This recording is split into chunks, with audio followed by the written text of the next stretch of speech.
Hey guys, I'll show you how to fix the stuck seat in Toyota Camry. So I had an issue in my passenger seat when I was trying to move back and forth. It was just stuck, wouldn't do anything.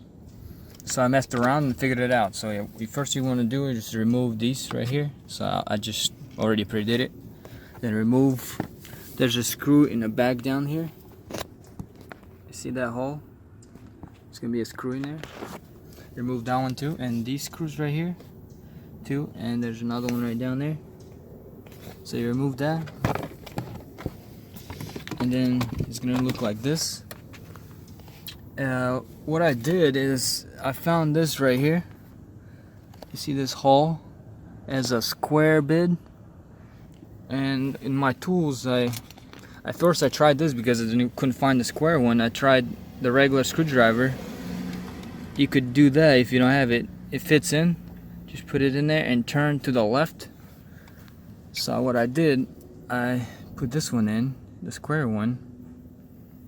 I put it in here, used my screwdriver, and I just turned it to the left this way while holding this, and just messed around with it until it just freely started working. So that's how I figured it out, guys. I hope this helps, and that's it.